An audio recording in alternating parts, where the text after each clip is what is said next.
بسم اللہ الرحمن الرحیم۔ السلام علیکم ناظرین۔ ایک بادشاہ اپنی جوان سالہ بیٹی کی شادی کو لے کر بہت فکر مند رہتا تھا۔ وہ برسوں سے نیک اور عبادت گزار داماد کی تلاش میں تھا۔ ایک دن اس نے وزیر کو بلایا اور کہا کہ کسی طرح میری بیٹی کے لیے میری رعایا میں سے عبادت گزار انسان کو تلاش کر کے سامنے پیش کرو۔ ایک رات وزیر نے اپنی سپاہیوں کو شہر کی جامع مسجد کے ارد گرد تعینات کر دیا اور کہا، چھپ کر دیکھتے رہو۔ جو شخص آدھی رات کو مسجد میں داخل ہوگا اسے نکلنے مت دینا جب تک میں نہ آ جاؤں۔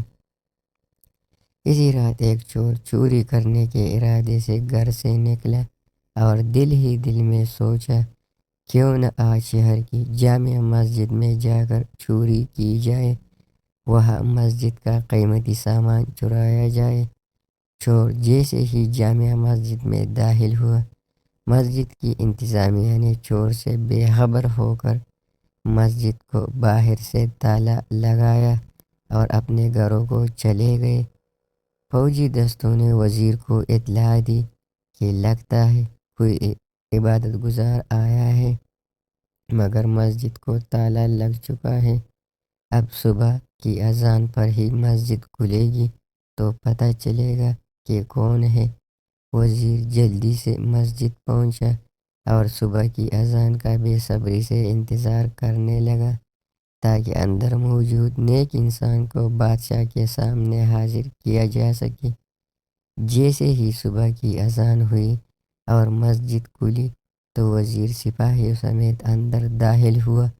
چور یہ دیکھ کر گھبرا گیا کہ آج تو پکڑا جائے گا اور جلدی سے نماز کی نیت باندھ لی۔ جو ہی سلام پھیرتا فوراً کھڑا ہو کر دوبارہ نیت باندھ لیتا۔ وزیر کو اس کی عبادت گزاری پر یقین آ گیا۔ جو ہی سلام پھیرا سپاہیوں نے اس چور کو پکڑا اور بادشاہ کے سامنے پیش کیا۔ وزیر نے کہا، بادشاہ سلامت، یہ ہے آپ کا مطلوبہ شخص، اسے مسجد سے گرفتار کیا ہے۔ رات بھر مسجد میں عبادت کرتا رہا۔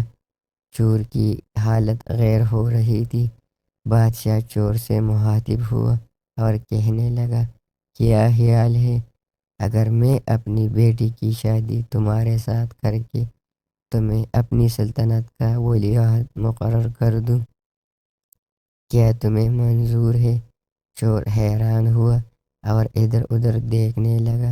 ڈرتے ڈرتے پوچھا، بادشاہ سلامت، یہ کرم نوازی کس وجہ سے ہے؟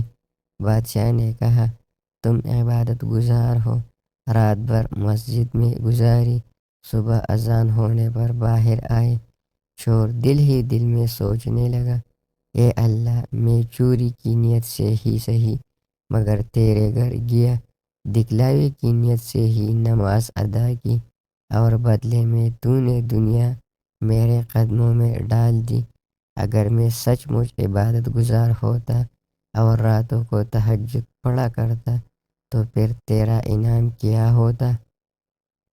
وہی کھڑے کھڑے نادم ہو کر توبہ کی نیت کی اور دل سے توبہ کر لیا کہ میں آئندہ کے لیے چوری سے توبہ کرتا ہوں۔